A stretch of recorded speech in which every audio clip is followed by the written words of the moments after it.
ನಮಸ್ಕಾರ ಎಲ್ಲರಿಗೂ. ಇವತ್ತು ಅನ್ನಕ್ಕೆ ಒಂದು ಬೆಸ್ಟ್ ಕಾಂಬಿನೇಷನ್ ಸಾರು ತೊಂಡೆಕಾಯಿ ಹುಳಿ ಮೆಣಸಿನ ಕೊದ್ದಿಲ್ ಹೇಗೆ ಮಾಡೋದು ಅಂತ ತಿಳ್ಕೊಳ್ಳೋಣವಾ? ಹಂಗಾರೆ ಹೋಪಾಲ.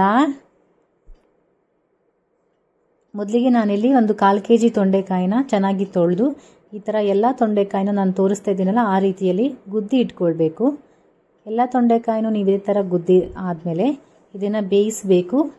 ಸೊ ಬೇಯಲು ಬೇಕಾದಷ್ಟು ನೀರು, ಒಂದು ಸಣ್ಣ ತುಂಡು ಬೆಲ್ಲ ಹಾಕಿ, ಆಮೇಲೆ ರುಚಿಗೆ ತಕ್ಕಷ್ಟು ಉಪ್ಪು, ಇದಿಷ್ಟನ್ನೇ ಹಾಕಿ ತೊಂಡೆಕಾಯಿ ಚೆನ್ನಾಗಿ ಬೇಯೋ ತನಕ ಬೇಯಿಸ್ಕೊಳ್ಳಿ.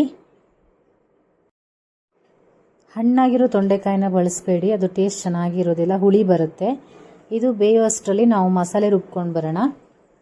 ಮಸಾಲೆಗೆ ನಾನಿಲ್ಲಿ 1 ಕಪ್ ತೆಂಗಿನಕಾಯಿ ತುರಿ, 4 ರಿಂದ 5 ಮೆಣಸು, ನಿಮ್ಮ ಖಾರಕ್ಕೆ ನೋಡಿ ಹಾಕ್ಕೊಳ್ಳಿ. ಒಂದಿಷ್ಟು ಸಣ್ಣ ಚೂರು ಹುಣಸೆ ಹುಳಿ ಹಾಕಿದ್ದೀನಿ. ಇದಿಷ್ಟನ್ನು ನೀರು ಹಾಕಿ ಚೆನ್ನಾಗಿ ನುಣ್ಣಗೆ ರುಬ್ಬಿಟ್ಕೊಳ್ಬೇಕು. ಈ ಥರ ರುಬ್ಕೊಳ್ಳಿ. ನೋಡಿ ತೊಂಡೆಕಾಯಿ ಚೆನ್ನಾಗಿ ಬೆಂದಿದೆ. ಇವಾಗ ನಾವೇನು ರುಬ್ಕೊಂಡಿದ್ವಲ್ಲ ಆ ಮಸಾಲೆನ ಹಾಕಿ ಮಿನಿಮಮ್ ಅಂದ್ರೂ ಒಂದು 15 ನಿಮಿಷ ನೀವು ಬೇಯಿಸ್ಕೊಳ್ಬೇಕು.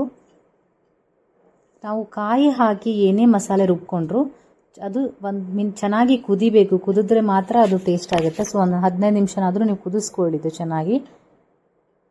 ನೋಡಿ ಎಷ್ಟು ಚೆನ್ನಾಗಿ ಬಂದಿದೆ ಅಂತ. ಇದು ಲಾಸ್ಟಿಗೆ ಒಂದು ಒಗ್ಗರಣೆ ಕೊಟ್ಟರೆ ಮುಗೀತು.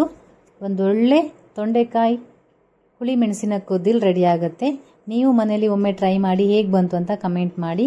ನನ್ನ ಚಾನಲ್ನ ಯಾರೂ ಸಬ್ಸ್ಕ್ರೈಬ್ ಮಾಡ್ಕೊಳ್ದೆ ನೋಡ್ತಾ ಇದ್ರೆ ದಯವಿಟ್ಟು ಸಬ್ಸ್ಕ್ರೈಬ್ ಮಾಡಿ, ಹಾಗೆ ಬೆಲ್ ಐಕಾನನ್ನು ಕ್ಲಿಕ್ ಮಾಡಿ. ಇದರಿಂದ ನಾನು ನೆಕ್ಸ್ಟ್ ಟೈಮ್ ನಿಮಗೆ ಏನೇ ವಿಡಿಯೋ ಹಾಕಿದ್ರು ನೋಟಿಫಿಕೇಶನ್ ಮೂಲಕ ಸಿಗುತ್ತೆ. ನನ್ನ ಈ ರೆಸಿಪಿ ಇಷ್ಟ ಆದರೆ ದಯವಿಟ್ಟು ಲೈಕ್ ಮಾಡಿ, ಶೇರ್ ಮಾಡಿ, ಕಮೆಂಟ್ ಮಾಡಿ. ಹಾಗಾದರೆ ಮತ್ತೆ ಸಿಗುವಲ್ಲ, ಅಲ್ಲಿವರೆಗೂ ಟೇಕ್ ಕೇರ್, ಬಾಯ್.